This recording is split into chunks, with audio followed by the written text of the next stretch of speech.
Hello, do you like New Japan Pro Wrestling? Are you a Shin Nihon freak? If so, check out the Super J-Cast with Joel and Damon on the Voices of Wrestling Podcast Network. And even if you fucking hate New Japan Pro Wrestling, listen to the Super J-Cast anyway. Not just for our great show reviews, analysis, and pastrami sandwiches, but there's also usually some dick jokes somewhere in the obligatory opening 30 minutes of absolute nonsense we chat about every single week.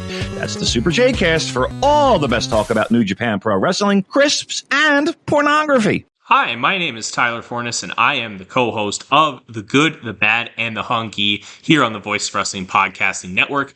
Every week, my co-host Fred Moreland and I discuss all the happenings of All Elite Wrestling and everything going on in the universe of Tony Khan. We talk about Dynamite, we talk about Rampage, and we will talk about Collision when the time comes as well, along with all the appearances outside of AEW from all the best talents in All Elite Wrestling. This is one of the more cohesive wrestling companies in the entire world, and we discuss every intricacy about it, including the unique booking of Tony Khan that is both a huge positive and a major detriment. Check us out every single Thursday here on the Voices of Wrestling Podcasting Network. This podcast is a member of the Voices of Wrestling Podcasting Network. Visit voicesofwrestling.com to hear the rest of our great podcasts, as well as show reviews, columns, opinions, and updates across the world of wrestling.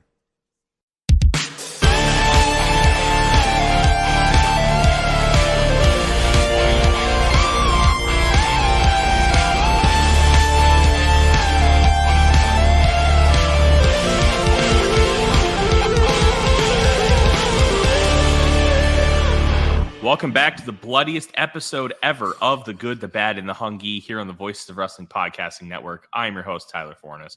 And Fred gets to see my two wonderful dogs in the shot, but you can maybe hear them as my oldest tries to assert dominance over the new one. And with me, as always, is Fred. Ain't got nothing, Moreland. How are you, sir? Doing all right. You got the old double dog going on. Not much going on here. Just a busy week with a bunch of non-wrestling stuff, unfortunately. But, sometimes that's how it goes. Tyler, what is the big football news going on right now? It's all about throwback jerseys. Training camp starts next week. The Vikings unveiled what they call the Vikings Classic on Monday, which is a phenomenal jersey. It's essentially a modern-day replica of the 1962 jerseys, which was their second year, but it gives real vibes of the 1998 Vikings, which is the Randy Moss era. So it's a really awesome jersey. The Seattle Seahawks unveiled their retro jerseys, which are phenomenal. If you remember the kind of like the really light blue and the gray pants with the gray helmet, like those are great. The Titans are unveiled a promo video for a jersey they're going to release this weekend, where they just literally poured oil on one of their jerseys because they used to be the Houston Oilers.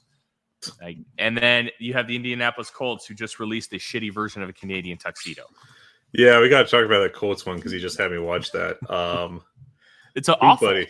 Yeah, it's the black helmet is good. I think that black looks helmet really rules. nice. The captain's patch, the C, is kind of made like a horseshoe, like a Colt. That was cool. The heathered jersey looks atrocious. It looks so bad. And you know what? Colts fans are going to defend it because they're fans, and that's what fans do. But objectively, these jerseys are awful. And part of it is going to be because we just had two incredible jersey reveals where the jerseys are basically flawless. These stunk. Yeah, that's not a good jersey in my opinion. Yeah, as you would imagine, the Indianapolis Colts subreddit is going hard for it. Good for them. I don't have any particular strong thoughts on the Indianapolis Colts in general or specifically as far as a team, but these jerseys are bad. Yes, they are very bad, but we have a lot of wrestling to talk about. So if you want football takes, you know where to find them. It's in the show notes, and you can obviously ask us any questions you want on the Voices of Wrestling Discord, where we try to be active as possible. I've been giving G1 recommendations for those who want to kind of follow along or maybe cherry pick, as Odie is trying to eat the bed that we just bought for Eclair, because of course he is. It's got memory foam. It's cool. It's also not that expensive, so don't be like, whoa, you're bougie. No, we're not. But let's start here. Fightful reported PW Insider confirmed an updated banned moves list. Now, this was hilarious, the timing that it came out, because Blood and Guts basically said, screw it, and they got to do pretty much whatever they want. We saw a couple head chair shots. We saw guys being powerbombed onto a board of nails. And then Kota Ibushi did a standing moonsault onto Jon Moxley, who was laying on that board of nails. We had shards of glass. We had tables. We had thumbtacks. We had a thumbtack shoe, which I correctly predicted on this very show. This was great. But I think the irony of the fact that you had the banned moves list, and then this happened so quickly after is just tremendous. Yeah, and also there was a lot of panic when this list came out that AEW was going to dramatically change how matches were worked, and I think we saw that was not really a thing that happened. Now, what is actually banned outright on the list are pretty common sense things, and there's a couple in there that I think maybe pretty recent that are good. Specifically, I think that they were doing buckle bombs up until pretty recently, and it's probably good that they've dropped those overall.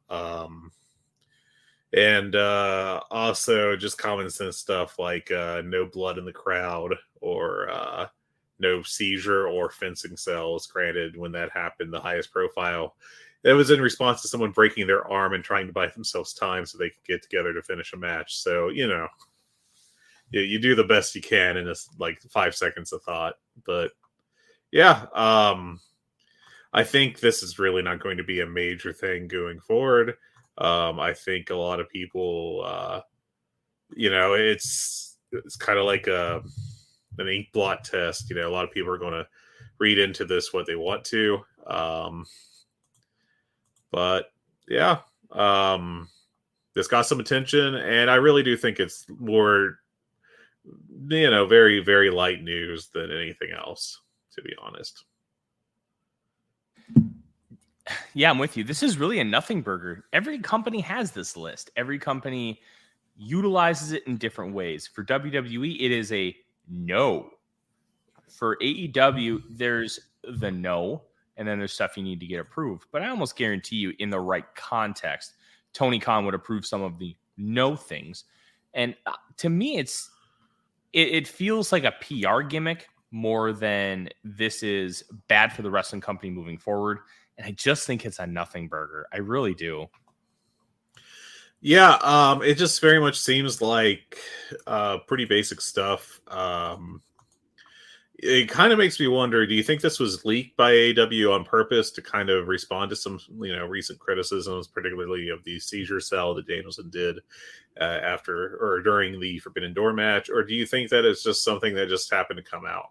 Because I don't have a real good feel on that, personally. You know what? That's a fantastic call. I could see a situation where it was intentionally leaked by All Elite Wrestling. My guess is it wasn't. But I the conspiracy theorist in me says that this was released right before Blood and Guts intentionally. So then Blood and Guts could just do a bunch of stuff and show it. Look, it is what it is. It doesn't really mean a whole lot, because if you have the right people, stuff's going to get approved. And it was for this match. Yeah. And I think another thing that came to mind was that they made sure that this leaked ahead of time so that it didn't come out after Blood and Guts and distract from that show. And or that Blood and Guts was the root cause of it. Yeah, exactly. And it wouldn't be like people would spin it like Blood and Guts was such an awful, unprofessional match that they had to institute these rules. And so they're like, look, we know this is going to come out soon. Maybe we should just let it come out, before this match, so it's not a distraction. I don't know. Maybe that's a little too 4D chess. Maybe it just came out because it just came out. Just one of those things that eventually just happened. But yeah, that's kind of the big AEW talk outside of like stuff happening on shows this week. I don't think it really has too much significance, but there we are. It's a nothing burger. And let's move on. If it comes up again, we are allowed to edit our opinion based on new information. Right now, I don't think it's anything. What is something is, let's start with Don Callis. At Triple Mania, El Hijo del Vikingo beat Kenny Omega to retain the AAA Mega Championship. And afterwards, Don Callis and Takeshita attacked him. Now, this was in a baseball stadium, so they're like in the outfield at this point.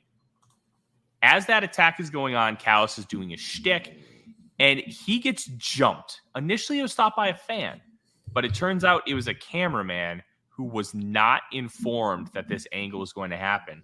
So he thought it turned into a real fight. Yep. He thought it turned into a shoot, and he attacked Callis, grabbed him by the neck, basically put him in a choke.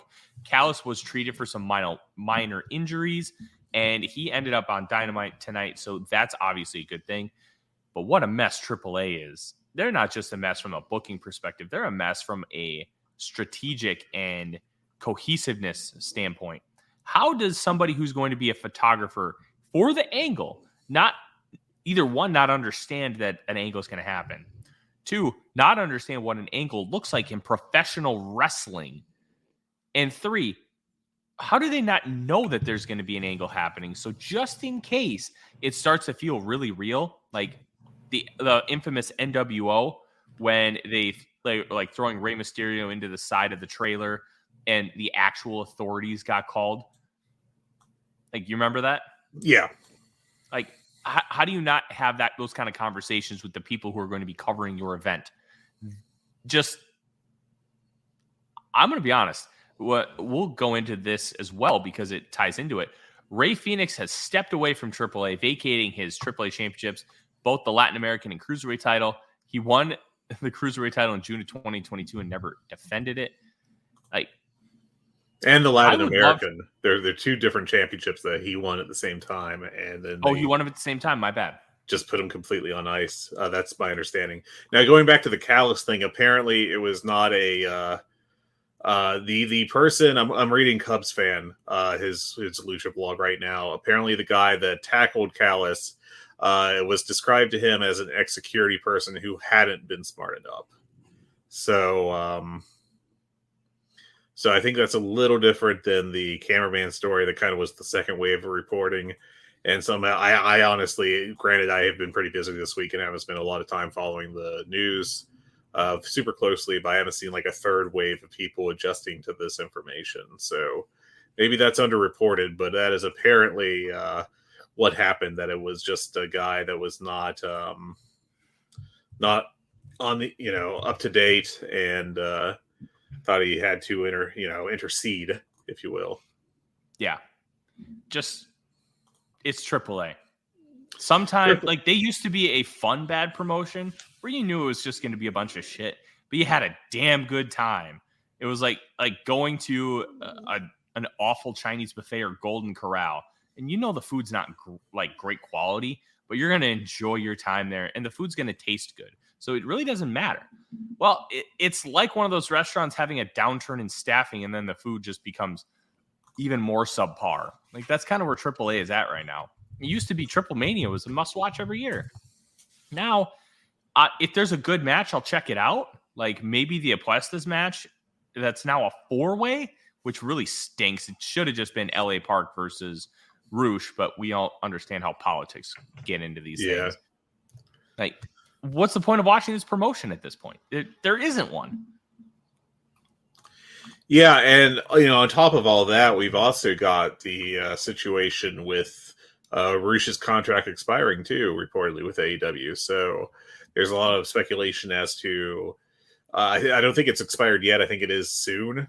So there's a lot of speculation as to what that means for him going forward, if he's going to re-sign with AEW or if he's going to get a deal from WWE. Honestly, my presumption on all this is that he's just using this for as much leverage as he can because Roosh is a businessman. He very much gets that aspect of wrestling, and he's going to get as much money as he can. And, hopefully he succeeds in that. Guys deserve to get paid. So, it's just a matter of where he ends up. Honestly, I would bet AEW before WWE. But I think he's been a real solid contributor for AEW, and hopefully he does stick around. So now I'm working backwards back to AAA. Yeah, they just kind of suck these days. Like I had no a show with a main event of Vikingo and Kenny Omega did not get me to buy it because I'm so down on the promotion right now. I've been trying to get caught up on Lucha Libre this year, and I decided, all right, I'm going to get through my AAA, list of matches that look like they could be good. And I've only got 2 notebook matches for the show headed up through April, which is kind of appalling for, what AAA's previous output was.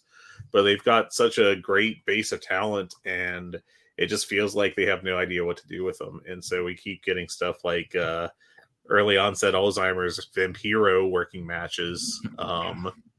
Yeah, if you want to appalling. If you want to help out Vampiro, respect. Just give him cash, man. Give him cash. Give him an agent job in the back. Give him let him do commentary, even though because he's of not good at it. But I mean, the state of his mind because of his Alzheimer's and stuff, it's not great. Help him out that way. Putting him in a match is an abomination. I'm not blaming Vampiro, not at all. He knows that he has to make money and he has an avenue to do so. He's going to try and do it. It's about the people in charge making sure that the wrestlers are staying safe, making sure that they're running a good promotion, one that's done in good faith. This is not good faith. This is bad. You should know that this guy should not be in a wrestling ring and prevent him from doing so by saying, no, we're not going to book you for matches. This is why athletic commissions are in place. If you're not capable to fight, they won't let you. They won't sanction it. That's important stuff. I don't know how the sanctioning bodies are in Mexico versus like New York is like the toughest sanctioning body in the United States of America. Vegas is relatively strict, but they also can go loosey-goosey because, well, it's Las Vegas. They like money. Yeah, we all like money, but this is pathetic. And let's tie this all back to Kenny Omega and Don Callis. That attack was well done because they're trying to sell the idea, and Callis was selling it on commentary last night for Blood and Guts that he's going to be anywhere Kenny is, and Kenny cannot get rid of him. Going down to Mexico for Triple Mania was another great way to really drive that point home. Yeah. A part of this was that AEW likes to have a bit of reality in these angles, and that kind of bit them in the back when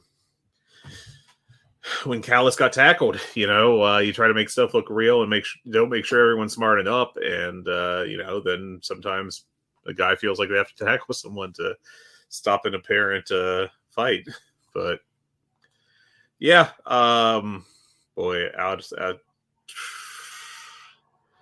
just a very silly promotion that I don't know.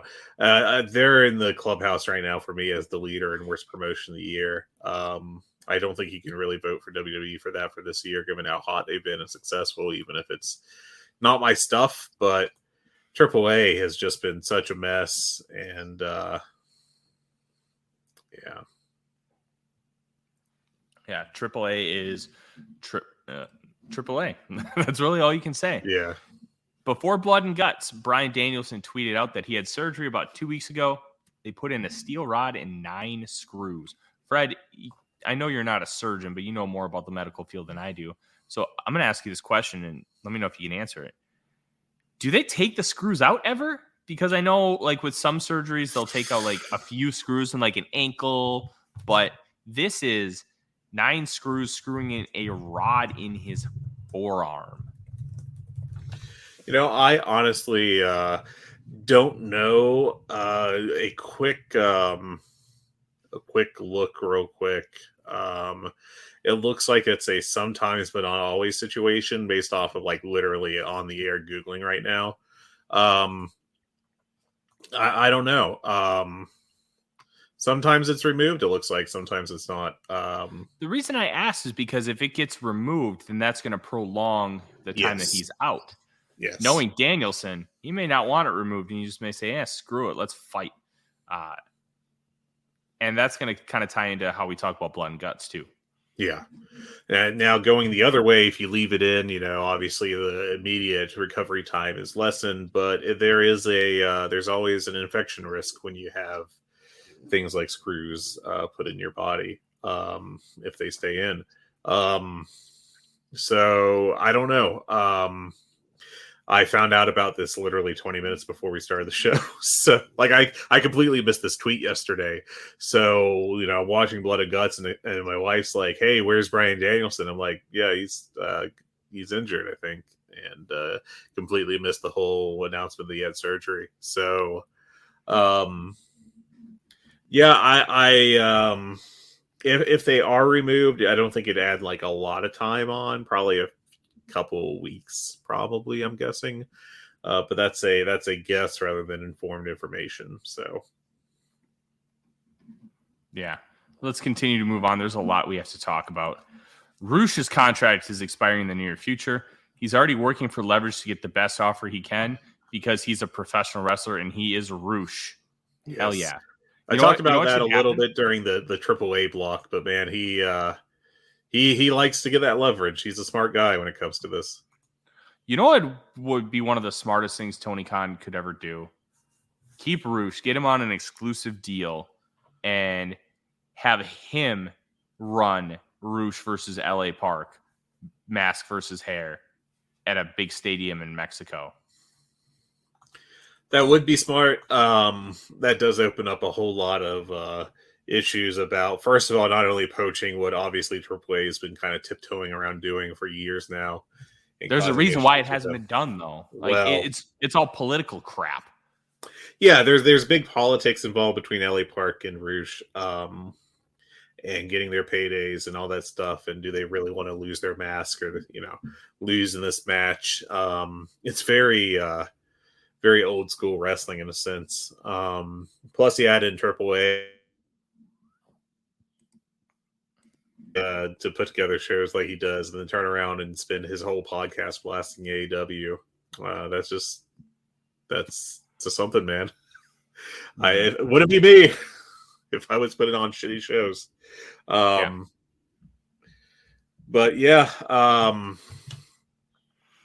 it's so many factors going on there. And then, I think if Tony Khan decided to get directly involved, maybe Park and Rush would look at him as like a new money mark to try to string along. And, who knows? I mean, Park and Rush are true. And I mean this in the best sense of the word, true carnies.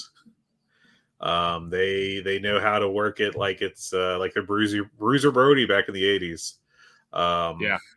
So, this is just professional wrestling needs more carnies. Let's be real here.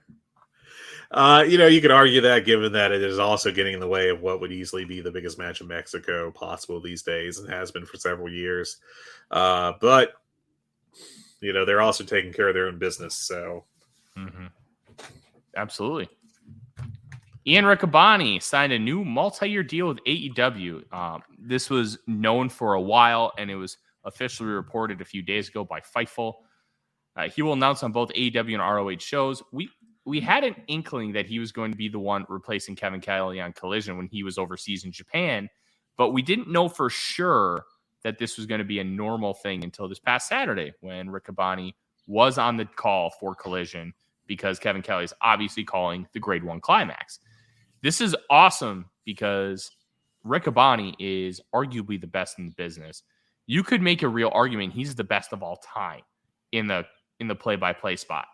He's quick-witted. He's intelligent. He understands how to let let moments sink in. He just has all that nuance, and he's able to utilize voice inflection really well for excitement and depressing angles. Like Riccaboni just gets it, and it's great that he's going to be in the AEW family for a long time.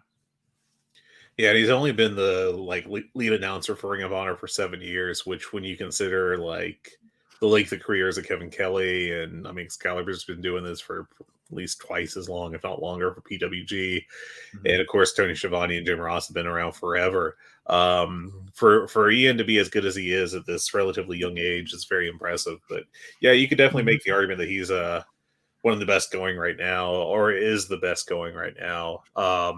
I'd like to see him, rack up a longer track record before we start throwing any kind of greatest of all time accolades at him. But I'm not going to throw the accolades at him, but you can at least make an argument because of how impressive he is. And what's also kind of funny is Riccaboni replaced Kevin Kelly in Ring of Honor, and now he's replacing him, quote unquote, on Collision. It's a full circle. Very funny how those two are so tightly connected for so long now. But yeah, I mean, Ian's great. I like Excalibur a lot. I know some people aren't such big fans of him, but I think he's great. And between him and Ian, and you still got Kevin Kelly, and I think announcing is about as good as it has been in the United States in a long time.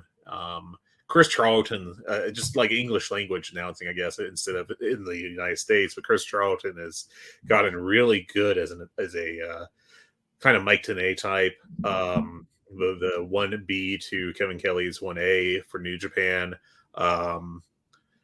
I think that, I think there's a lot of announcing talent out there right now. And 15 years ago, it looked really dire. So it's very cool. And Lenny Leonard somehow isn't employed. That's how much talent there is out there.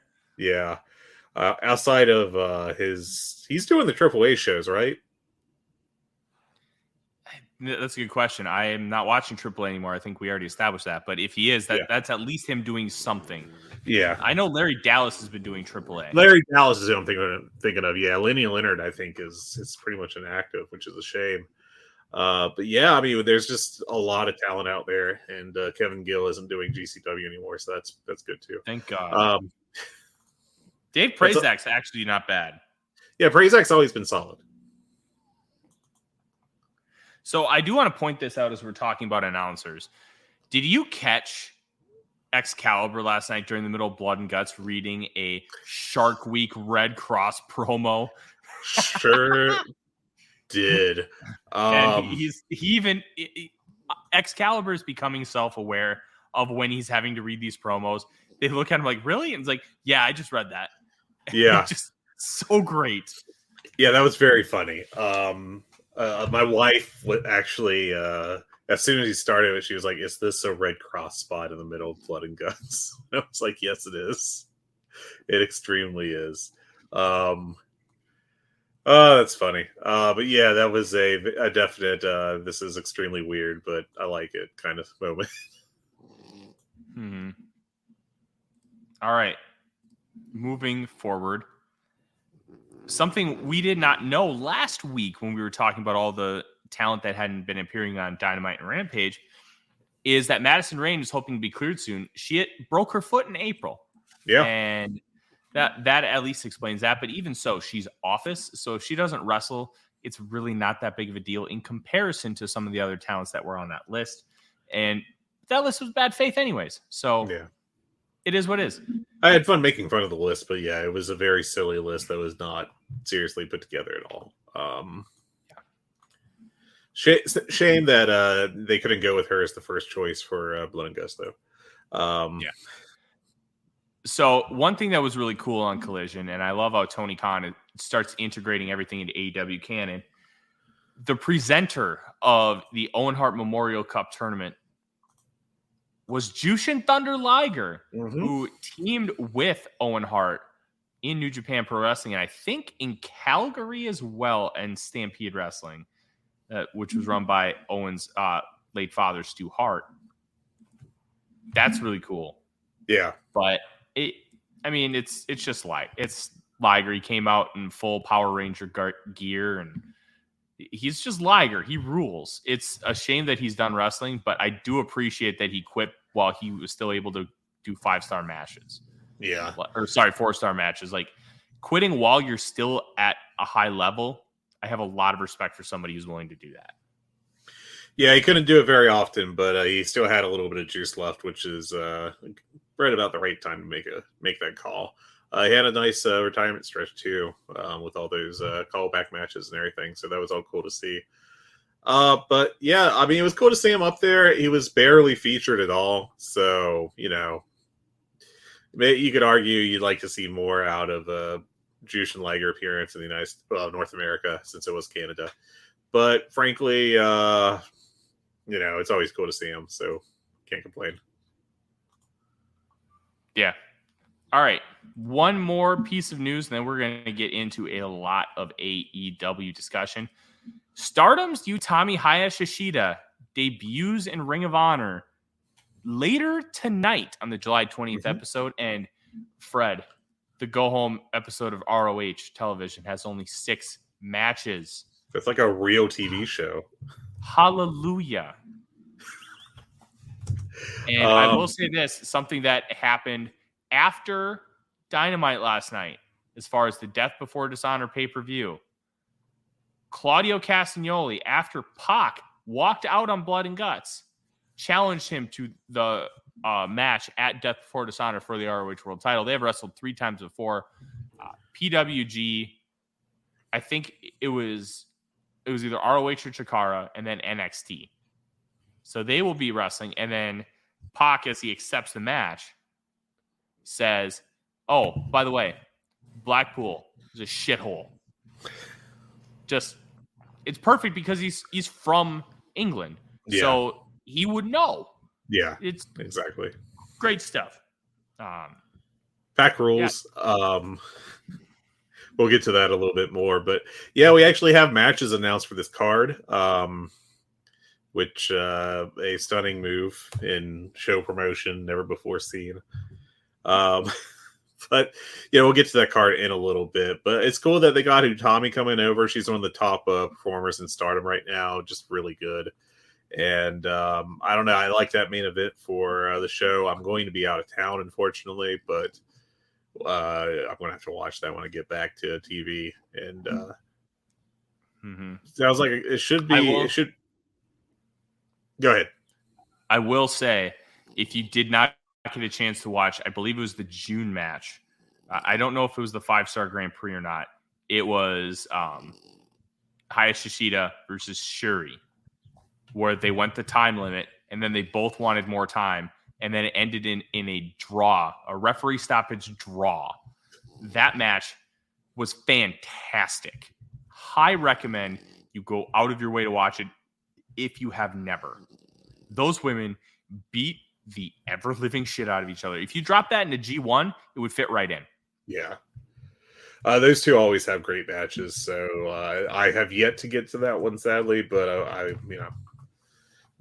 am sure it's great. You got a snoring dog nearby?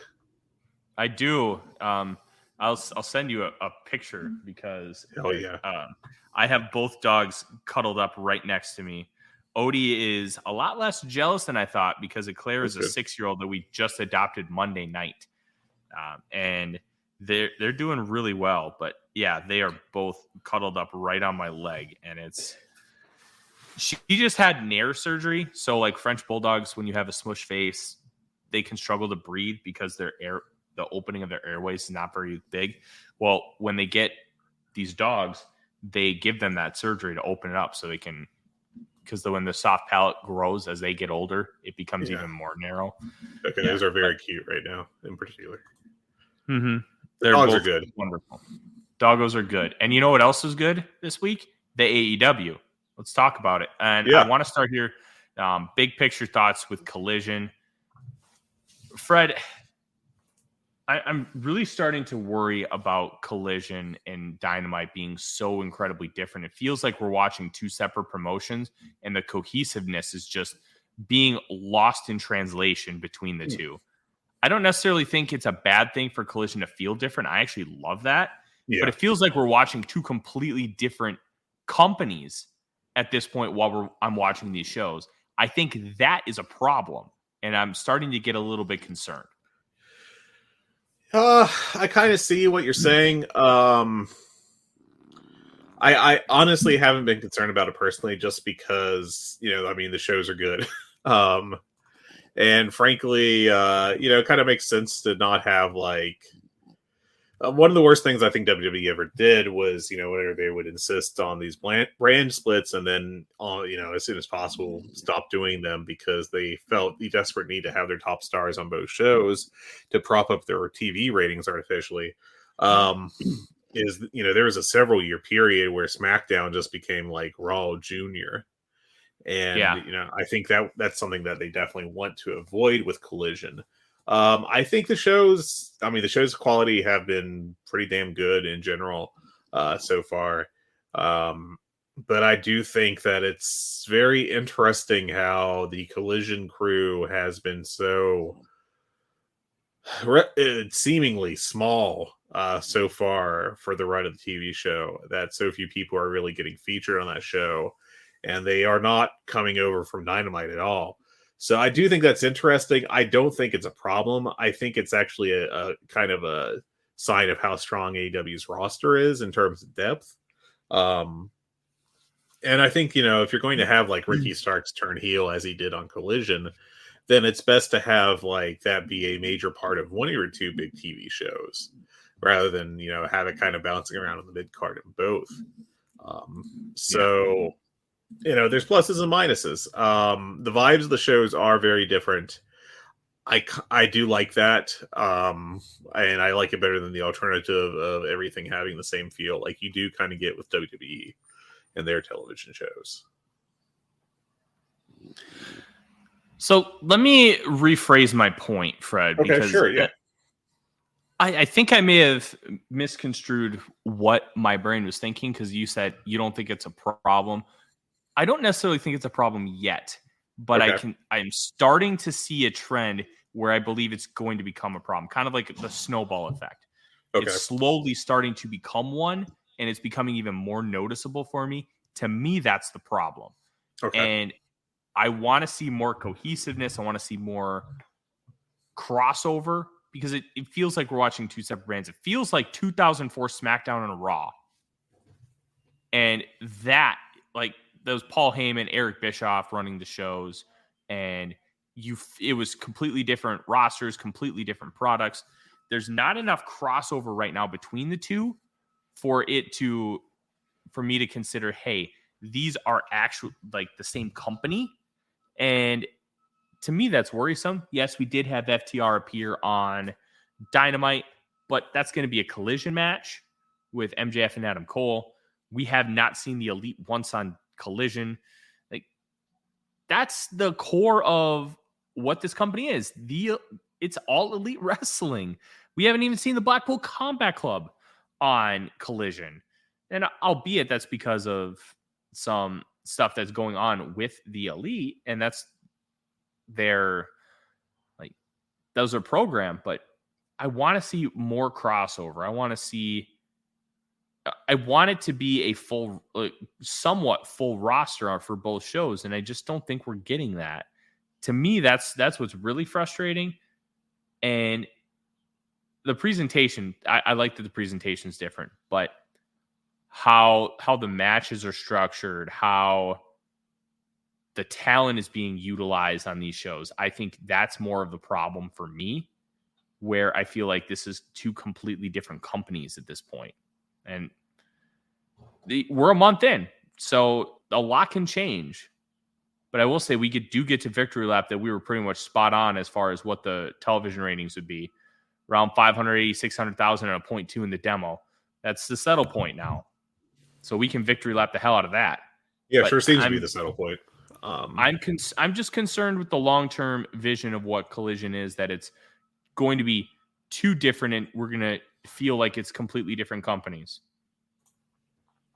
Yeah, I guess we'll see going forward.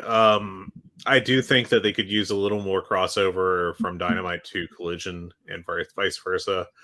But I also think it's a fine line, obviously the Elite and Punk don't, or at least I think it's really more the Bucks than anyone else don't really want to work with him. And I can't begrudge them that considering everything that happened. But, it's kind of a tough situation. Like, either you respect their wishes and keep them apart, or else you gotta, make people unhappy about who they're working with, and I don't know that that's really, especially with I think the Bucks contracts are supposed to be coming up towards the end of this year, if I'm not mistaken. So considering that, it's a big concern to try to, it's a tightrope act, really. They've got to try to keep people happy. They've got to keep these shows good. They've got to keep featuring talent on top and, like actual drawing talent. And, there's just a lot of factors at play. So I don't know. In general, it has not bothered me, but I get it. I get the concern. We'll see how things play out. Let's talk about these Owen Hart Memorial Cup winners. Willow Nightingale, finally getting that AEW push, wins the women's Owen Hart Memorial Cup tournament, beating Ruby Soho, who loses in the final for the second straight year. Are we at a point with Ruby Soho where she's an enhancement talent? Oh, no. Or is that going too far? Oh, hold on. Enhancement talent, I don't mean a jobber. But there are some people, like Big Show became this after his first big run with WWE. He was like the guy that you beat to get gatekeeper. To the top. Gatekeeper. I think that's the right word. Is she a gatekeeper now?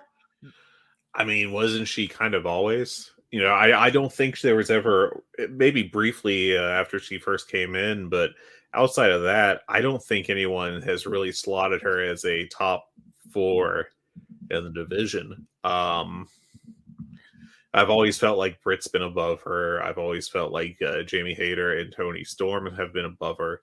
And so when it comes to that 4th spot, I guess you could argue, but even that 4th spot just feels like, well, Thunder Rosa, I think, when healthy, would occupy that, right? So, but if you exclude her from this conversation, then you're left with, I don't know, it feels like a bunch of placeholders, truthfully. I never really felt like after she came in that she was immediately destined to be a top star or was treated like one. She was treated like a fairly big star, don't get me wrong, like, a decent name to have on television, but I've never really felt like that her treatment or push or even performances in AEW have been, I am a main eventer. She's the 3rd person in the Outcast Act. I mean, if we're being honest. Saraya, though she hardly ever works, is treated as a much bigger deal because of all her name recognition from WWE and everything. And, when I watched that Willow Ruby match, my opinion was that Willow was the better worker by the end of it. Now, I know that somebody played hooky from watching Collision this week. Shame. But the look on your face, just messing with you. But I mean, seriously, I thought that match was not bad, but far from a recommend to someone else to watch kind of deal. And I thought that Willow's performance was better. I just think that Willow is more charismatic. And I also think you could argue at this point in time that she's a better in-ring performer. So I would definitely slot Willow above Ruby. And I think maybe this is a sign that if they aren't fully committed to that yet, they are transitioning to that point. That's kind of where I see Ruby in the pecking order. It wouldn't surprise me if after the Outcasts have completely, run their course and everything, and after they wrap that angle up, that she ends up filling the Athena spot in Ring of Honor and becomes the veteran top of the women's division over there, maybe the champion for a while, and kind of helps, her job is to kind of help establish a maybe someone else coming on the come up. I can see that. I can see her taking over Athena's spot. I've never seen her on I like Athena a lot better than Ruby Soho too. I do too. Ruby Soho, if I had to compare Ruby Soho to anything, it would be Tofu. Whatever she's with is what she becomes. Yeah. So if she's in with a great worker, she's going to have a great match. If she's in with a bad worker, it's going to fall apart. And Tofu is so malleable. Whatever you cook it with to flavor it is what it's going to become. So if you flavor it with really good stuff, it's going to taste good. The texture is pretty much going to be the same no matter what, unless you coat it in flour and fry it. But if you flavor it with like mint, chocolate pudding, and soy sauce, it's going to be really bad. Yeah. So Ruby Soho is tofu. Yeah. And that's somebody, that's like the glue to your roster. People who can work really well with really good people, but you just wish she was better at elevating those underneath her. I think she's just think fine at that, but it's just her ceiling is just like a good mid carder, and like really, frankly, a decent mid carder. Due to the kind of the dearth of women's talent in the U.S., I think that's about as good as it's going to get with her, and like that's probably like in reality, like there's like Riho and Yuka Sakazaki and Emi Sakura are all better in-ring performers than Ruby Soho most nights. Soho is a little like she can just freak out and have a really good performance, I think. But in general, I would definitely put her below those. So the point I'm kind of coming at, like a little scatterbrain here, I guess, is that she's just she's not a main eventer. And, unless like a specific storyline leads her to becoming the women's champion, like I just see her constantly stuck in the mid card. And you kind of want her to be more than that, but I just don't see it. Yeah, I'd like her to be more than that too, especially because one of the things we talk about on a general whole, and this isn't a wrestling thing, this is everywhere, is representation is important. And a lot of times we speak about it in terms of race, in terms of sexuality, to make sure that, hey, the whole idea that everybody is equal. I also think the representation of people like Ruby Soho and Malachi Black is important. Brody King as well. Those who are in like more of the punk-esque like style. And Ruby Soho, obviously her character name comes from a Rancid song, and she's very punk and she's very out there and very unique in her style. That's not something you see in mainstream television wrestling. And I think that is very important because it's not just all cookie cutter, like, oh, this person's just fantastic looking and it's glamorous. Well, Ruby Soho is very punk. And I like that she has that in AEW. I think that's very important as well. Yeah, I wish there was more upside with her, but like I think this is just what she is. And there's been, I guess, the weirder late career developments, but Ruby is 32. That's not like old or anything. I'm not saying that at all, but like, I think you've probably seen what she is at this point in her career. We're not talking about when she was Heidi Howitzer popping up in Stardom, like, however, like 8 years ago or whatever it was. This is what not Stardom, but Shimmer, although I guess she was in Stardom briefly. But yeah, like Heidi Lovelace, like, she's not on the prospect stage anymore. This is relatively close, I figure, to what she is, if not like literally it. So I just would not hold out hope that she has much upward mobility from this. Yeah. Upward mobility, I think, is good because I really don't think she has any either. She's just a really good hand to have on the roster, and I found it interesting that she lost to Willow, considering she lost last year. But somebody has to lose. Yeah, and that could become a decent storyline for the third year of it too, and going forward too, if they want to keep that going. I mean, it's something for her to do. The Owen, I don't think, is like an instant like main event push or anything once you win it. They gave it to established stars last year. This year, they took it a different direction. I think it helped elevate Willow. It'll be interesting to see where she goes moving forward. Honestly, at this point, I would say that she should not win the Ring of Honor Women's Championship, but she should be primarily featured on AEW going forward. It's time for her to become a bigger star, and getting her out of air quotes developmental, which is kind of what Ring of Honor is at this point in time. If you're being honest with yourself, I think it's time for her to just be a main roster AEW person. By the way, you're banging your mic around a little bit, FYI. Well, I appreciate that. I don't want the viewers to hear any banging. It's I'm not in my normal studio today because I have the two dogs, and we're trying not to introduce Eclair to the whole house yet. We want her to be very comfortable, and well, they're both snoring next to me. So nice. Let's move forward and let's talk about the men's version. And you mentioned it earlier. Ricky Starks defeats CM Punk and turns heel in the process. I want to talk about Ricky Starks' long-term future because he was over as a babyface, and now turning him heel is a very intriguing decision. I don't know if I like it, but I don't know that I don't. Mainly because how over he was as a face. This move to me, Fred, feels like we need a foil for CM Punk in the short term, so we're going to turn Ricky Starks heel and not worry about the fact he's a babyface. I thought it should have been the other way. I thought they should have turned Punk heel and Ricky should have stayed babyface because everybody wants to boo the shit out of Punk anyways. So this decision is very interesting to me, and I want your take on it. Yeah, it is very interesting in both directions. First of all, let's talk about CM Punk as a heel versus being a face.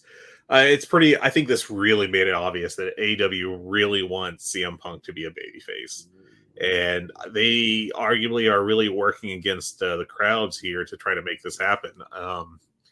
And it's almost to like the Roman Reigns as top babyface in WWE circa 2017 circumstances. You know, the crowds are really booing CM Punk strongly, and he's still being presented as a babyface. Now, maybe there's a plan specifically with Ricky Starks where it will solidify CM Punk as a heel, but honestly, if I was to bet on this, I would just bet that they just want CM Punk to be the babyface in this storyline.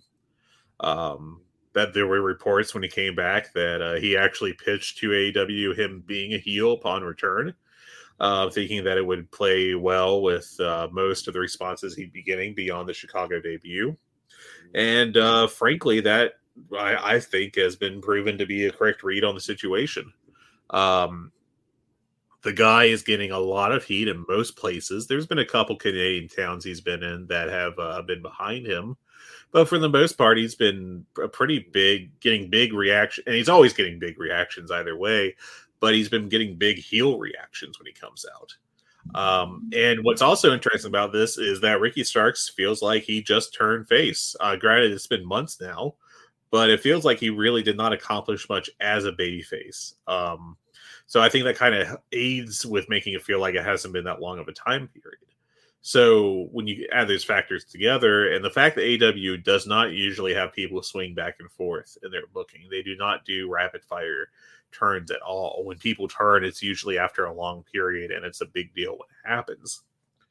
But all that said, I think that this may be the right move for Ricky Starks, especially if it's going to lead directly into a program with CM Punk, which would easily be the biggest high-profile program he has had in his career by a long shot. I mean, outside of like a 2-week build to or a 2-week program, even not even a build, a 1-week build to a match with MJF last year, like, you know, this would easily be the biggest and most featured he's ever been. I think with him, it makes a lot of sense. I think he's really talented as a face, but is arguably even better as a heel. I think this is going to be a great breakout opportunity for him if they do continue with the storyline with CM Punk, because he'll be featured and be given a lot of promo time, and his strengths are promos and selling. He's not really a big moves guy. In fact, if you've watched his last few matches, you know, I would like to put forth to you that maybe he should retire the Tornado DDT, because I'm really starting to wonder if he can pull it off correctly, because it's just been a rough stretch with that move. But, you know, I mean, his matches have never been built around him doing like 18 impressive moves. It's been about him selling and him coming back and getting the big comeback. Now, with him as a heel, that'll be very interesting to see because, the structure in the matches will be less about him doing that comeback and more about him maintaining control. And I think he has the charisma to pull off a pretty basic match type of just him not really doing big moves, but just like working a guy over and cheating, kind of like what MJF does in a lot of matches, at least television matches, where the focus is on the character work. And I think Starks can do a pretty decent match in that style. So it's very interesting to me. I think it's arguably the right call. I think, he honestly, I hate this comparison because of all that comes with it. But what it does kind of remind me of is The Rock in the late 90s, where he would, turn heel and get huge heel reactions. And then when it was time for him to be a babyface, he just basically be a heel to other heels. And I think that's kind of what Ricky Starks is capable of doing. And I kind of foresee that being like maybe the next year of Starks is him being a big heel, getting over big time as that. And then when it's time for him to be a face, just have him be a heel to other heels. That's interesting. I would really like to see, and AEW hasn't done this a lot. I would love they did it with Bryan Danielson pretty much since the moment he came into the company until he joined Blackpool Combat Club. I'd love to see him be a Shades of Grey guy. And you kind of alluded to that with like the comparison to like the Rock and Stone Cold and kind of like that whole genre of wrestling where heels and faces were there's a lot of ambiguity there. I'd like to see that with Starks because he has such an incredible charisma. People comp him to The Rock just based on how he talks and his promo ability.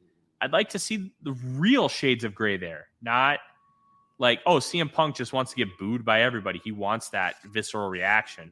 I want to see him really toe that line and work that way. I think that could be really fun. I think it could be a great character progression for Ricky Starks considering what he currently is in AEW. And like, I think he's like 32, 33. So he's not super young as young as you might think he is. I think that could really work out well for him. Yeah, I mean, it's time to like make sure he's a main eventer because he's got those skills. He is 33. It's obvious that he's a high level TV guy, 100%. So we need to push him like one. And I think this is going to be like the real like Ricky Starks is a star and here's his push kind of moment for him.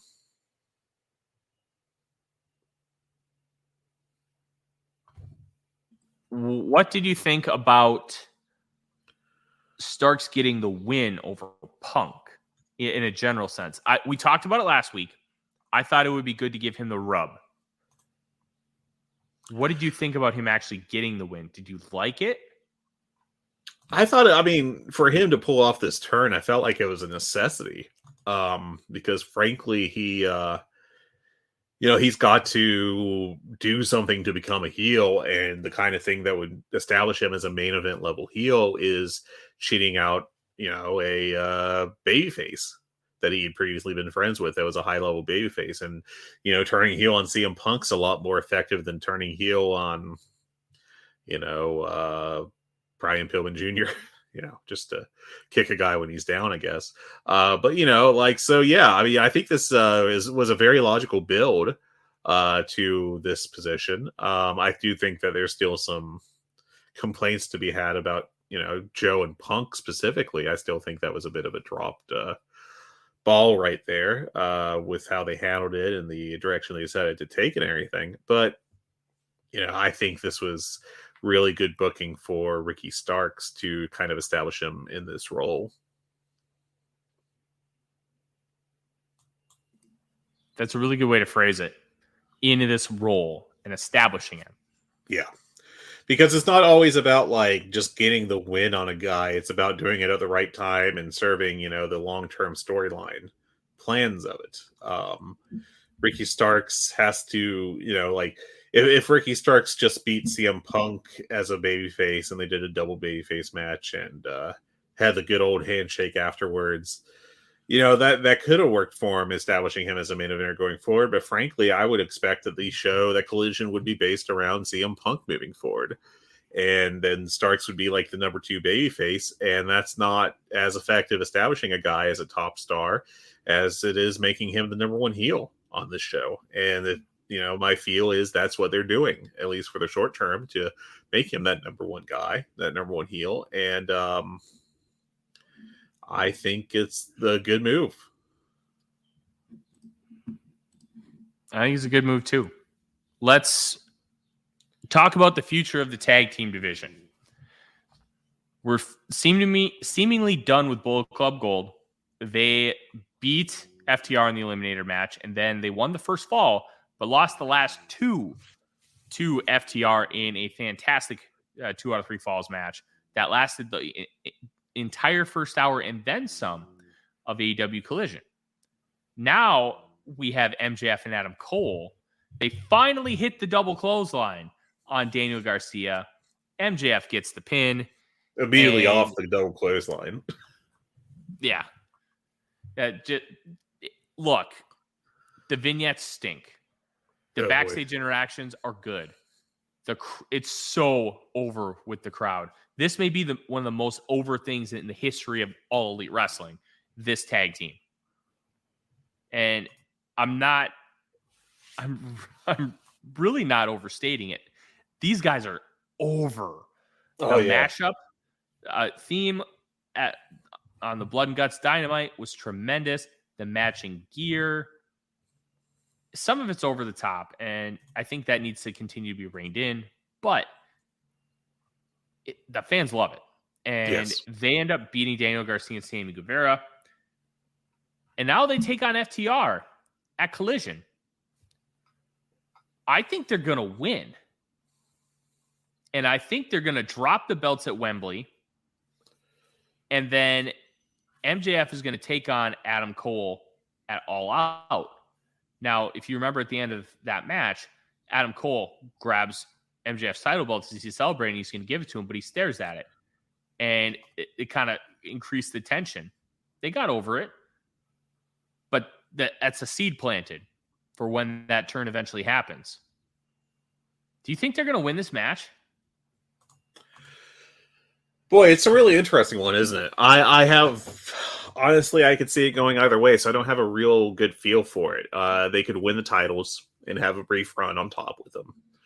I think it's probably more likely that they don't win them, immediately setting up the turn that's coming. Because one of these guys is going to be a heel by probably the next pay-per-view. But if they did like a 1-week run or something with the tag belts, it wouldn't be the worst thing. They'd get a huge pop when they won it. I think it'd spike a lot of interest in them. But at the same time, they could make the call that this is the match to have the big turn between Cole and MJF happen. And I get that. I think that's a reasonable piece of booking. My question to you, Tyler, is who would you have turn heel here? Because frankly, I'm convinced at this point that we need to do, maybe just for 3 months, maybe just for 6 months, but we need to do babyface MJF. Yes. I think watching last night, hot. you need to do it. And you can always go back to heel MJF. But I think Adam Cole works better as a heel. You had to bring him back babyface. You had to. Yeah, after that long injury and the All Access, All Access was built around 2 things. Adam Cole coming back and baby facing Sammy Guevara. We'll see if the Sammy Guevara thing works. I don't think it will, but we'll see if it does. But Adam Cole had to come back babyface. He's a better heel. He looks like that douchebag in high school you just wanted to beat up. But he got all the girls. He had all the charisma. That's Adam Cole. You had to bring him back as a babyface, but you don't have to keep him as a babyface. I think that's an important distinction. MJF is so molten hot. Oh God. Everybody loves him. He is so good. And imagine what he could do as a babyface. The sky's the limit. He could be an incredible babyface. I want to see it. Everybody wants to see it. You have the ability with now 6 of your biggest stars in the company. Sorry, you could say 8 or 10. Finally done being in the same feud. And now you can have them branch off and do other things. Yeah. Eventually, you're going to have to do MJF Kenny Omega. Oh, yeah. That's probably the biggest match on the table right now you haven't touched. They've never been in the ring together. I don't know. They've ever interacted on screen. Yeah. And some of that's by design. Some of that is, hey, we have other things to do with these guys. But when you look at everything as an aggregate whole, there's stuff to do.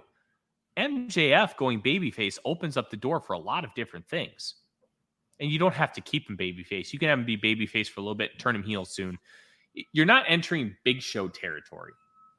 And the reason why I say you're not entering Big Show territory, as my dog pees on the floor, awesome. Claire's not potty trained. She's 6. So she has a diaper, but it got through the diaper. So cool. Yeah, I'll have to take care of that here in a second. Fred, there's so many opportunities here, and I'm excited to see how that'll shape up. Yeah, I mean, it's a real open-ended situation. And it's really intriguing, I think. But I do think, we'll get to the blood and guts here in a second, but I think Max as a babyface just makes 100% sense right now. There was the whole Dave Meltzer concern trolling, maybe that's unkind, but he was concerned last year that when they teased Max going babyface and then kept him heel, that they had blown a big opportunity and that they were going to, die because they weren't able to compete with WWE's ratings. And frankly, that's not really where AEW should be expected to be right now. They're a brand that's been around for 4 years, and WWE's got a huge advantage with a network TV show. I mean, I think AEW is doing fine. That brief period where they nearly matched Raw's ratings a couple years ago, I think that may have really screwed up everyone's ability to evaluate AEW, because that's such... I think so much of the onus of that wasn't so much like AEW super hot as WWE is just being booked god awful. And I really do think that was the driving force behind that, even more so than anything positive AEW is doing. I think AEW is doing well at that point, but I don't think that was the primary factor. So now, all evaluations are like, well, they were nearly tied and now they're so far behind. I mean, it's just WWE got hot, where before they were ice cold. And, AEW's not as hot as they once were, but they're doing all right. Drew 9,000 last night. That's a good crowd for Boston for, just the Dynamite taping too. Anyways, I'm getting a little off track. My point is that I think you've got to turn Max babyface for this Adam Cole feud. I think Cole has to stab him in the back. I think not only will that give, the inverse of it, Maxwell betraying Adam Cole, that's not going to get the same reaction. I mean, the crowd will boo him and everything, but I think it's pretty obvious that having Cole turn is going to be the bigger heel reaction, and having MJF be the babyface is going to be a bigger babyface reaction than if the roles were reversed. And I think they have to do it. The question of when, I think that's a little up in the air. You kind of play it by ear. Maybe do some segment next week and see how hot the crowd is for FTR versus Adam Cole, Bebe, and MJF. But, I think that, either you go with a short run with the tag belts, or you just do a loss in the title challenge, then the immediate turn. Those are the two options, I think. But, speaking of branching pathways and, options for storylines, Blood and Guts.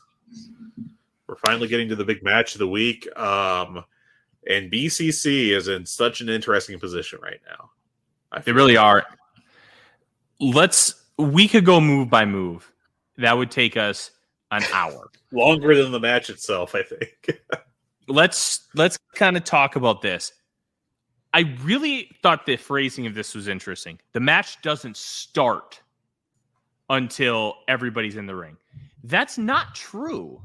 Nobody, like, the match can't end until everybody's in the ring. The match starts with Claudio and Kenny Omega. So I thought that phrasing was off, and I found it very They've used that phrasing before, but it's still wrong.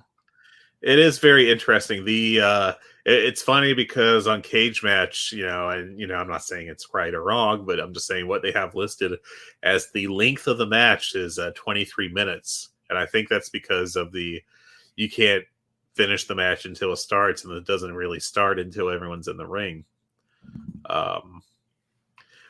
We'll get to the storyline opportunities here first, but there's actually one thing I want to talk with you about first, which is, what did you think about Kota Ibushi's performance last night?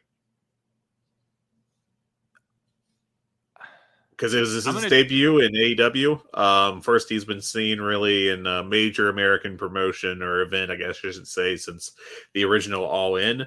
He's did a couple like GCW shows, WrestleMania weekend this year, but this was kind of the big transition for him. He looked timid because of the style of match.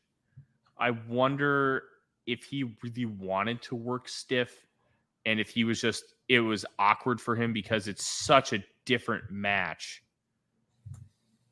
I'm not reading into it. I thought his GCW matches were fine.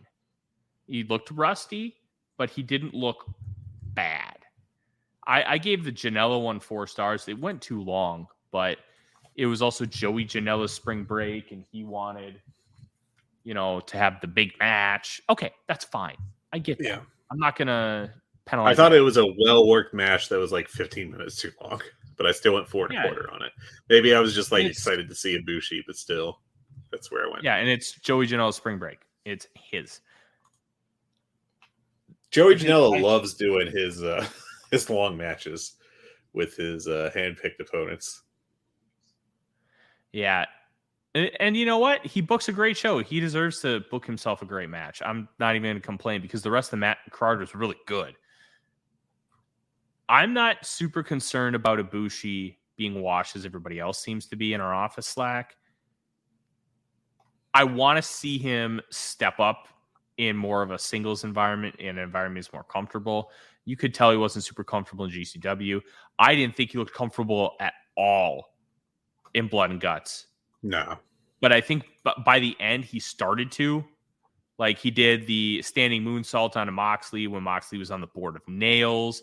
He took a bump into thumbtacks after the match when they were doing the post-match promo last night because he's Kota Ibushi. That may be the most Kota Ibushi thing in this calendar year, at least. Yeah, absolutely is. There's so many other things to factor in here. I'm not going to say he's washed. I want to see better from him, but you could pinpoint a lot of different things as to why. So it's fine. Yeah, I mean, it's very interesting to me in general. But I think that, I wouldn't rush to judge him off of this one match. I do have a couple concerns. I think there's some legitimate questions about, his ability, because he is well into his 40s now. He's been off largely for a long time, really. In fact, during the couple of Mania matches this year, he got injured in that G1 Climax in October 2021. And again, ignoring the 2 matches in late March this year, this is his first match back. It's his 3rd match back, first match in 4 months. After those, it's, he's got to have a lot of rust. He's, there's just a lot of questions, I think, with him. But I think that we'll see answers to those and we'll get a feel. I don't think he's completely broken down, but I think there's reason to have some concern about his health status. But just a big thing to watch moving forward. Now, as for the BCC, I think they have a lot of opportunities coming forward. And I'm just going to run through a couple and just like things that could be on the table. They could target Takeshita and PAC after they both abandoned them during the Blood and Guts match last night. I think that's a pretty obvious hanging hook there. There's also the possibility that that you could have Danielson come back and turn on the BCC, or at least the BCC maybe turn on Moxley. Because that Moxley giving up for a partner to protect them is a babyface move. I wouldn't call him a babyface just yet. I don't want him to turn babyface. I want him to be an asshole. He's so good. I think his alignment has always been violence. Yeah. Truth be told. Sometimes that's babyface violence, and sometimes that's heel violence. That's just Jon Moxley. But I could definitely see like Danielson coming back and being like, I beat Okada with a broken arm, and you couldn't, hang in there, trust your partner to escape. You let those jackasses from the Elite handcuff you to the ropes. Those amateurs. That's a possibility. And then you could either have both Claudio and Wheeler go with Danielson, or you could have Wheeler go with Moxley and be like, this guy cared about me and Danielson never did. There's just very intriguing options there. And I think that, could have a lot of fun booking, I think. It just opens a lot of pathways with them.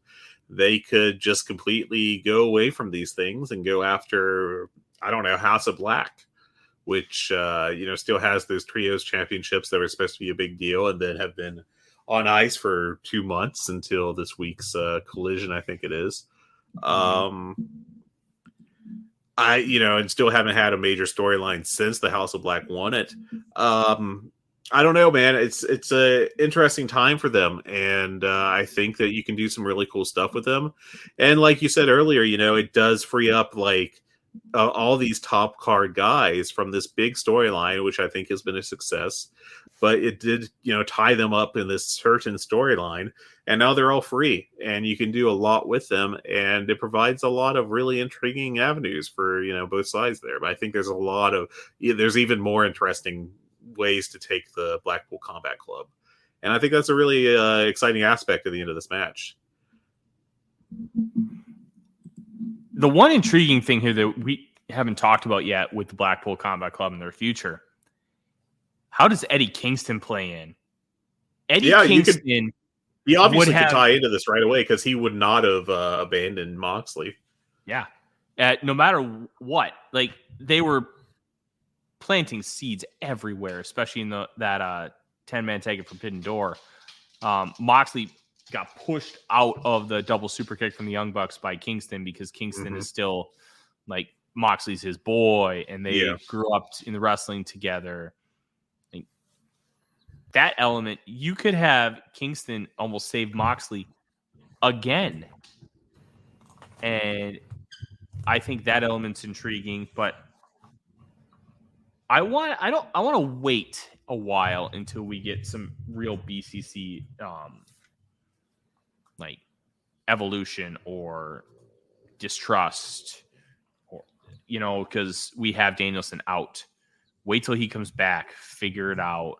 That there's enough you can do with these guys. Maybe they build up for a trios title challenge and then they blow it, and Moxley takes the pin, and that is how you continue that story on. And that could definitely be the catalyst. Moxley submitting to Hangman Page at Revolution, and then you have like Yuta took the pin at Forbidden Door, but then you have Moxley calling it for Yuta and surrendering because he didn't want Yuta to die. Yeah, when he's the purveyor of violence in Blood and Guts, which I thought was a tremendous end. I just wish, so there's two ways to look at it. One, I wish you would have been able to see the finish instead of it just feeling abrupt. But I also like that in MMA, finishes are abrupt. Yeah. And it felt very sports-like. I do think that makes a little sense in the visual aspect of this match, like it ending abruptly like that. It's a you could argue it's like a MMA fight. It's air quotes, a real fight, and that the end would come fast. But I think that the real shame of it is that the announcing, And either it's the announcer's fault or the production team coaching them. But somebody dropped the ball when it came to the announcing of the finish because, they're just like, oh, I guess Yuta gave up or something. And then it took like a minute before Tony Schiavone was like, the back is telling me that that Jon Moxley submitted so that Yuta would, not be hurt. And that took way too long to get to by the announcing team. And I don't know. I feel like we need to have a real discussion about AEW's production at some point because let's have it right now. Okay, sure. It's the weakest point of the promotion. It was fucking abysmal last night. Awful. Yeah. There were multiple spots missed. That they did a picture in picture where they had Nick Jackson suplexed into a chair. Mid-air in the suplex, they cut to another shot. Yeah. They missed Golden Lover spots. They were all over the place. Mm-hmm. But I will say they got a couple really good shots that makes it from being a complete burial. The one from over the top of the cage where it was like an aerial shot looked awesome, where they have both teams standing, one team standing in each ring. That was really cool. But the cohesiveness is just not there. Yes, there's always a couple cool ideas that look good almost every single week. And then there's like just basic shit that doesn't look right. And let me throw this at you, Fred, because we're having this real sports discussion. Was that intentional? Because the shot, the production couldn't follow the action, and they kept jumping and jumping and jumping. Like from a professional wrestling standpoint, it's not great. You want to be able to see the action constantly, but in real sports, that stuff can happen, and it gave it more of a real feel. But from just a pro wrestling standpoint, where you want to see all the action that's going on, it stunk. So I think I wonder how much was intentional and how much wasn't. If you're intentionally missing shots to try to feel more like sports, then you're doing it wrong. That's not what I mean. Okay. I don't think they're intentionally missing spots. I think it was more like we need to showcase so much of what's going on that we're going to miss some stuff, and that's fine. But we're not just going to hyper focus on like one duo of guys to get a move in 20 seconds. Like jumping around to try and catch as much as possible. By doing that, in theory, you're going to miss stuff. And they can do that some in like non-key spots of the match, I think. But like they were blowing like key moments in the match, I feel like. And this feels like a consistent issue. Add in the fact that half the time the crowd sounds like crap.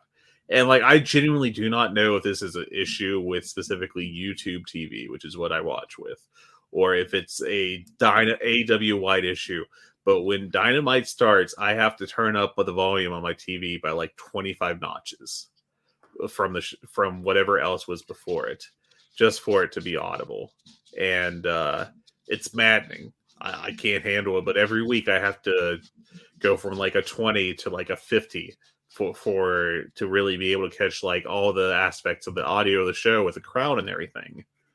And if I just leave it, like it's a very quiet experience, and it's like, why is this happening? I don't have this happen with sports. I don't have this happen with other TV shows or like movies or anything else. It's just friggin' AEW.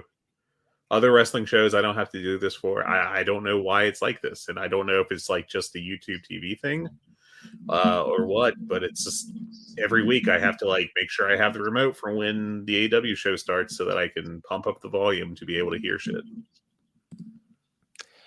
Yeah, I have that issue with Hulu. We've been watching The Bear recently. Phenomenal show. Fred, did you ever work in restaurants? No, I did not. Okay, so then you may not appreciate it as much as I do because I worked in restaurants for over a decade. Man, does that show great. But it's that volume thing where they really cut the volume down on the actors when they're talking for dramatic effect. And then you have to crank it to hear it. But then the next scene is just really loud. It's very annoying. So I'm with you. They need to figure this production out really, really quickly because it stinks.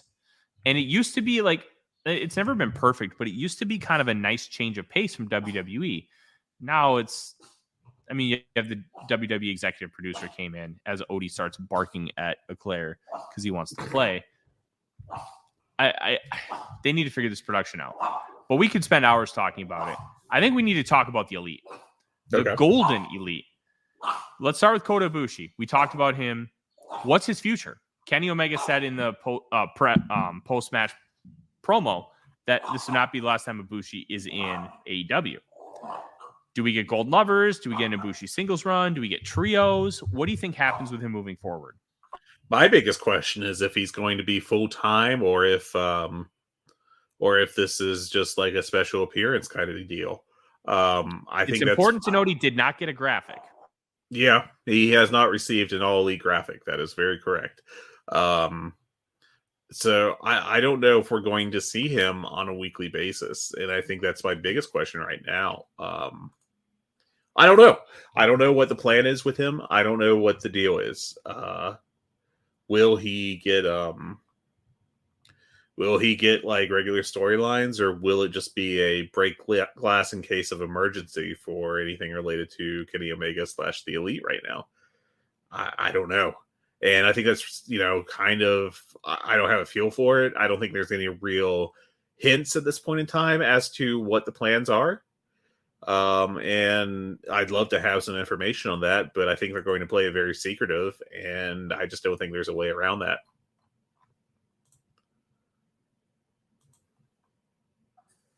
Yeah, I don't know what the way around it is either, but I would love to see Kota Ibushi more in AEW, and I think you'd see some of that rust and tentativeness come off of him as he gets more comfortable within the promotion. Look, he came in cold to a Blood and Guts show. He worked one GLEAT show and the 2 GCW shows prior. That's just a pretty ballsy GCW ones, I think. He's scheduled for GLEAT. That's right. Okay. That's a pretty ballsy move to not have like any kind of real warm-up matches before you go into Blood and Guts. Yeah. That's why I'm going to take it easy on Ibushi until I get more information. And also with Ibushi, I mean, he's got the reputation from all the crazy stuff he did in DDT and, of course, all that stuff. But, like, really for the large last chunk of his career, it was in New Japan, which is a very traditional kind of promotion without many big gimmick matches like that, or any really. So, I mean, that's got to be a big adjustment for him too, on top of just getting back in the ring. I'm not ready to throw him out as like, I'm not ready to say he's washed or anything, but I have a little reason for concern, I think. And it's just something to monitor going forward. The reason for concern is real, and we'll see what that ends up meaning in a long-term play. Let's talk about the Elite. They had some really cool spots here. Joe Gagne shared one from a War Games, I think it was Fall Brawl 95, where they had like a guy set up like in between the ropes, like hanging, and they did a move on him. I'm like, wait, I'm just thinking to myself, and I tweeted at him, wait until the Young Bucks do this on Wednesday. And they didn't, but they had some cool spots. Matt was on top of the cage and poured thumbtacks down below.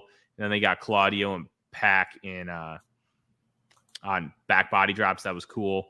They had the shoe from, I think it was from Tiffany's, with the thumbtacks in the bottom. Yeah. That was awesome. Nick, I think, took this bump where PAC like scaled the cage and then dropped with a foot stomp through a table. That was crazy. Was dope. I thought that was the craziest spot of the match, to be honest.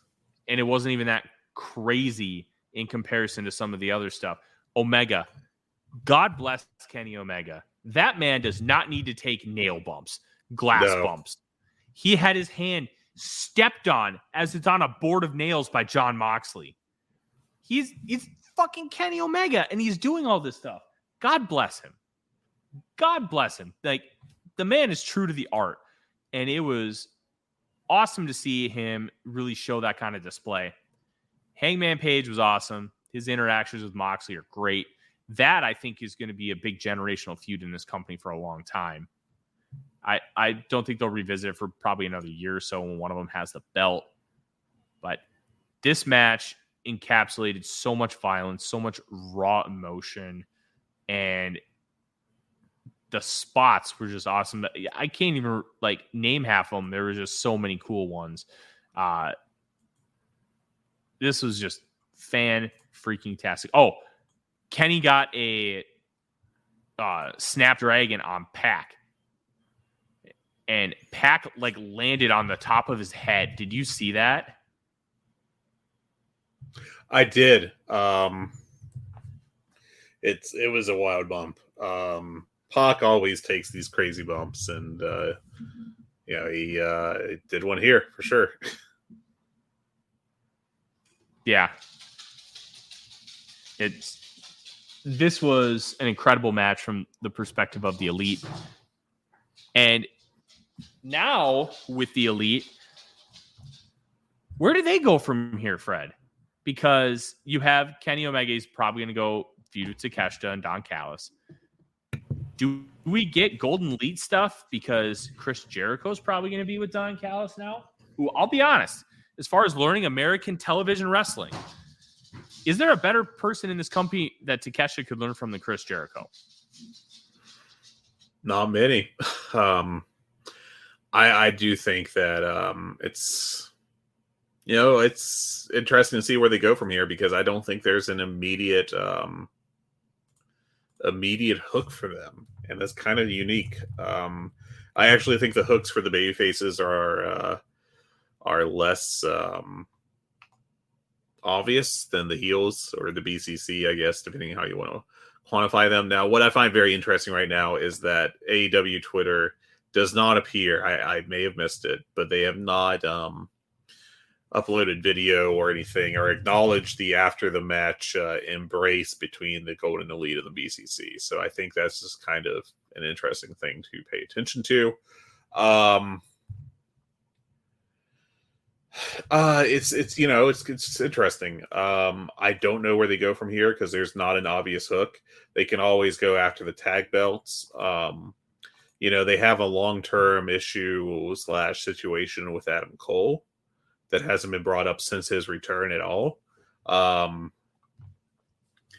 They could go for the tag belts, I guess. There's always that for them. But do they transition to a proper feud with Dark Order? That's a little weird given they've already done 2 matches, but I would imagine that they're 1-1 though. They are 1-1. And since Dark Order won the last one by cheating, I would imagine that the Elite would want to go after them for screwing them over.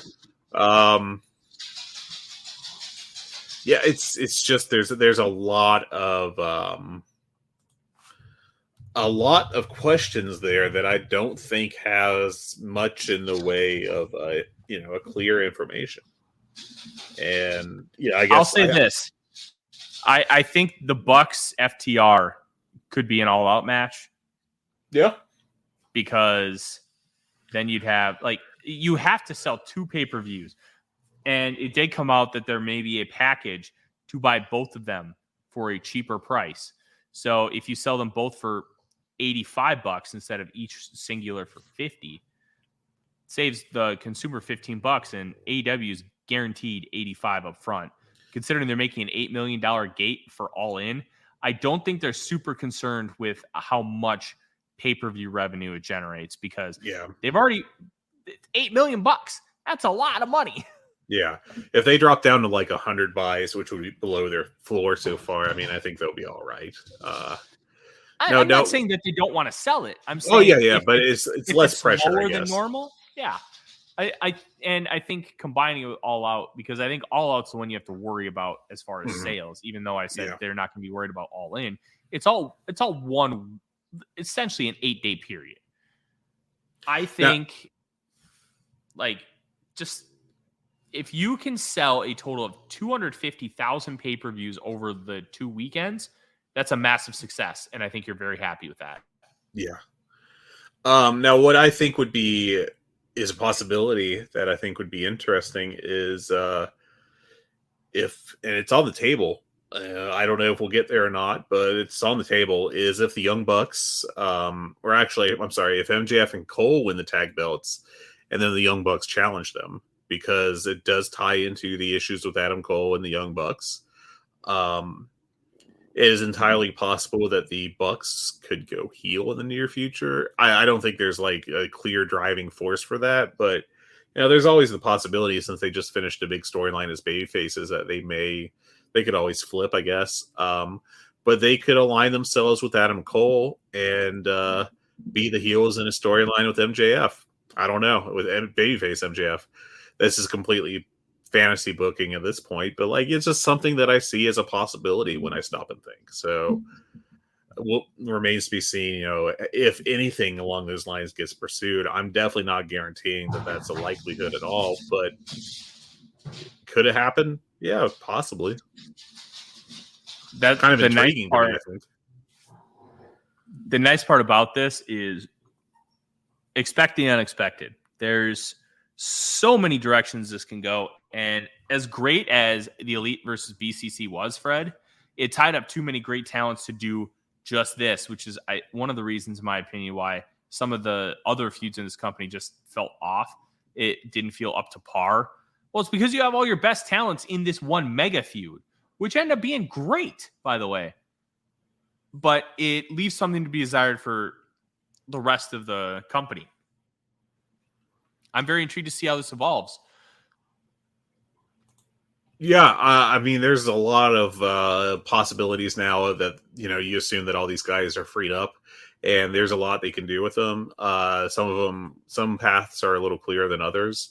It'll be very interesting to see how they follow from here. Now, just to toss out some snowflakes here, I went 4.5 on Blood and Guts this year. I nearly went 4 3/4, but I'm of the opinion if you're thinking between two grades, then you should go with the lower one. And I actually had the Collision tag higher at 4 3/4. I thought that was a great match. One of the better tag matches I've ever seen, and really lived up to the possibilities of those teams. I also gave 3 3/4 to Hook and Jack Perry. I thought that was a really impressive performance by Hook as a wrestler. And I think Jack Perry's... What's that? You're a coward. I also thought... it's just a little short of notebook for me. But I also thought Jack Perry looked way more comfortable as a heel, which was nice to see. And I think between those two things, like I'm happy about the results of those. I saw in our office Slack so many people lauding Hook's performance. Hook was great. Yeah. Jack Perry was great too. Jack Perry's always been a good wrestler in AEW, I feel like. The issue with him has always been the charisma / character work aspect of stuff. He looked so much more comfortable playing a heel than he did a babyface. He still has to work on the talking. The mannerisms, the confidence, it's there. And I want to see him take that next step. I want to see him elevate his game. It's going to take a little bit for him to get used to wrestling as a heel, as far as like the moveset. It's just going to be inherently different. That how you. I thought he worked well as a heel last night, though. So. I thought he did too, but I also thought it was important to note that I don't like it. It was good now, but you have to be great if you want to really go next level. Yeah, and that's where he's gonna have to. Work left to do for sure, but it's going to take him time to get comfortable. I think if he keeps getting more and more comfortable, and I think that's a good possibility. A good opportunity for him to really improve and show out, and that's pretty cool, I think. It's always cool to see guys get these, like Ricky Starks is definitely having one too, kind of these big divergence points in their careers where it really kind of defines their career if they're successful here or not. And, with two younger guys, I mean, Starks is in his early 30s, but still two guys that could be really core components of the AEW roster moving forward. I think this is a really exciting opportunity for both of them, and I can't wait to see what happens. Me too. I think that's everything, Fred. We've got some stuff to run down that's planned here. This week on Collision, there's I believe it's only one match announced so far. Yes. We're going to get more on Royal Rampage, who is going to get a TNT title shot at All In. And from what I heard, it's a very good opponent for Luchasaurus. So I'm excited to see who that is. I have not been spoiled, and we will not spoil you on this show. I think you mean Christian. He's the TNT champion, if I'm not mistaken. Yes, I love that gimmick so freaking much. He is great. All the jokes in this past week, and there's been way too many to like give anyone credit because a lot of people had the same thought. But the idea of Christian Cage like perking up when he first saw the Nick Wayne promos, the pre-tapes, like just like leaning forward in his chair, like, oh yes, next. Just really pleasing to think about. So here's what we have coming up. This Friday on Rampage is going to be a must-watch because of the Royal Rampage. If you don't remember the Royal Rampage, it's a unique battle royal where it's basically 2 battle royals in one ring, and then they wrestle it out to get a winner. Marina Shafir takes on Chris Statlander for the TBS title. The Acclaimed Daddy Ass versus QTV. I hope we get a good Harley Cameron promo segment because she rocks. Ring of Honor's Death Before Dishonor is also this Friday, July 21st. PAC versus Claudio Castagnoli for the ROH World title. Dalton Castle or Shane Taylor versus Samoa Joe for the ROH World Television title. That's that's the finals of an eliminator tournament that is finishing up on tonight's Ring of Honor TV. Yep. Daniel Garcia versus Katsuyori Shibata for the ROH Pure title. I am expecting Garcia to win that. We'll find out. Willow Nightingale versus Athena for the ROH Women's title. Best Friends versus the Kingdom versus Aussie Open. Mark Davis is healthy. Back. Versus the champion Lucha Brothers in a 4-way for the ROH World Tag Team titles. I hate that that's a 4-way after they literally just did a ladder match, but that is what it is.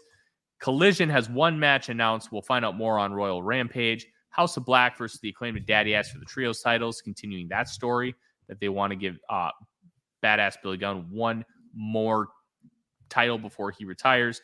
Dynamite has 1 match announced. That came during a backstage promo where Darby Allin asked for AR Fox to get a chance at the international title against Orange Cassidy.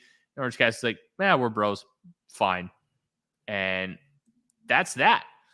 There is a lot of unknown for this company over the next 4 or 5 weeks before we get to All In at Wembley. At last update from WrestleTix, I saw it had reached this across the 75,000 barrier. I have not seen anything updated since. I would expect by the time they started announcing actual matches for the show, we are going to creep up to 80, 85,000. Yeah. It's really interesting to see just how much more business they can do because they've already done so much business. It's preposterous how big. Because I asked the Slack this, and they kind of disagreed. I don't think there's a match outside of a mega dream match you can announce that would significantly move tickets at this point because they've already sold 75,000. It's not like they've sold 5,000 and then you add, Omega Okada 5, and then you sell another 20. So many people that are already going have already bought tickets. I don't know how many at this point you're going to move because you add a single match. Like just whatever match that you want to throw out there. Adding 1 match is not going to change ticket sales that much, in my opinion, at this point. And I think I disagree with you. If it doesn't, okay. What match do you think is going to significantly move ticket sales from where they currently are sitting? You've already sold 75,000. Okay, first of all, let's define significantly. They're not going to get to 6 figures. I mean, I think that exceeds the size of the building. I'm talking what match is going to move. What match is going to move over 1,000 tickets just by its announcement? I don't know if there is a realistic one. Adam Cole MJF, if they do the turn before it and really jumpstart a singles angle between the two, I think you could potentially do something with like. I mean, a lot of them will revolve around like MJF or CM Punk. I mean, the obvious answer that isn't going to happen because it's not realistic is like CM Punk versus Kenny Omega or something like that. Like they're just not doing that right now for a multitude of reasons. But I think maybe CM Punk MJF could do that. I think I think maybe Kenny Omega and MJF would do it. I think they'd have to build something to get there. It doesn't make sense. I will give you that with the current booking, but I think that I think those would be the ones. Maybe Moxley, CM Punk. I'm not doing any Bryan Danielson ones because they're not on the table. I'm not doing any New Japan ones because that's outright fantasy booking. What about Ospreay Omega 3? What if they did that? I think that would move some tickets. Ospreay is already in town for the Copper Box show for Red Pearl the night before, facing Shingo Takagi. It feels like an inevitability that he's going to book. I don't know if there's going to be much more like main event New Japan talent coming over, like Okada. I would not be shocked by like Suzuki or Shibata, who isn't really New Japan. But I, have to say that every time, I guess. Or like Satoshi Kojima, who I think is cool. It's always cool to see him, but it's not like he's active New Japan main eventer at his peak right now. Yeah, there's a small number. There's a couple you can do that I think would move tickets like that, but I don't know what they'll do. It feels like a great place to do Omega Ospreay 3. Would that be rushed? I don't know. I mean, there's no reason they couldn't make it a 4-match series instead of just a trilogy and do Wrestle Kingdom next year. That's not usually how Gato books. And wasn't Naito and wasn't there a Naito 4-match feud? He's done a lot of threes. He's done a couple 4s before, I think. Omega Okada was a 4-match series. That also occurred in 18 months. True. So you had Wrestle Kingdom, Dominion, G1 block final, and then the next also Dominion. The counterpoint that was also constrained to one promotion. So this is bouncing between two. I don't know. AEW's like, if you want to get super technical, it's like a co-promotion. They're partners. So that matters here. It's not like we're booking Kenny Omega and Will Ospreay in House of Glory. Right, exactly. Or so PWG I think or something. That matters because AEW canon is now New Japan canon and vice versa. Yeah. So I don't see Gato allowing a third match if he already has a match planned for the Tokyo Dome, which is my guess. I wouldn't be surprised if they split, they were like, okay, 2 matches for AEW, 2 matches for New Japan, and they're accounting Forbidden Door and All In as the AEW ones. I don't know. To be seen. It's going to be a fun few weeks. We've already had a really good start to the summer for All Elite Wrestling, and now we get to really ramp up the build for All In. There is no official match as of yet, and they've already sold over 75,000 tickets. Phenomenal stuff. Yeah. Thank you. Thank you very much for tuning in. If you were listening on the Voices of Wrestling podcast feed, thank you. But please consider subscribing to our feed, where last week we were the #1 wrestling podcast in the country of Turkey. We are butterballs and proud of it, baby. You can follow me on Twitter at @TheRealForno. You can follow the show on Twitter at GoodBadHungee. You can follow all of my NFL work at the Vikings Wire for USA Today, VikingsWire.usatoday.com, and Vikings First and Goal, my YouTube channel, which is in the show description. You can also subscribe to Fred's Patreon, which is currently paused, but will be coming back with a lot of analytical data about the world of professional wrestling. That is also in the show description. And thank you very much for tuning in. If you have any questions, feel free to get in contact with us. Email the show at hungeepod@gmail.com or join us in the Voice of Wrestling Discord, where we have our own channel. Thank you very much for tuning in. Have yourself a blood and guts day. Take care, everyone. Hola, hola, my name is Ricardo. I am the host of the Lucha Jovers podcast here in the Voices of Wrestling Podcast Network. We are a Spanish-speaking show dedicated to discussing and analyzing pro wrestling from all across the world. From AEW to CMLL, we talk about American wrestling, Japanese wrestling, and of course, Lucha Libre. If something big happened in the pro wrestling world, we will talk about it. So if you know Spanish or have a friend that knows Spanish or want to practice your Lucha Libre pronunciations, go listen to the Lucha Jovers podcast right here in the Voices of Wrestling Podcast Network. Nos vemos por ahí. Hey everybody, my name is Jesse Collins, and I want to tell you all about my show, the Gentleman's Wrestling Podcast, here on the Voices of Wrestling Podcast Network. On the Gentleman's Wrestling Podcast, we do a thorough analysis on the biggest issues and trends within the pro wrestling industry. We talk a lot about pro wrestling media, we talk a lot about fan culture and wrestling's place within general pop culture, and we talk about the broader influences that are shaping the way we discuss and analyze the pro wrestling industry. We've had some of the brightest minds in the pro wrestling intelligentsia on the show, including WrestleNomics host Brandon Thurston, both Rich Craich and Joe Lanza from the Flagship Wrestling Podcast, Trevor Dame from the Through the Years podcast, and a whole lot more. This isn't a show for hot takes. It's not a show recapping the latest episode of television. This is a show focusing on the biggest topics in pro wrestling and doing a deep dive on the real stories behind the surface level analysis you might find elsewhere. The Gentleman's Wrestling Podcast is available wherever you get your podcasts, and we'd really appreciate it if you gave us a try. Thanks.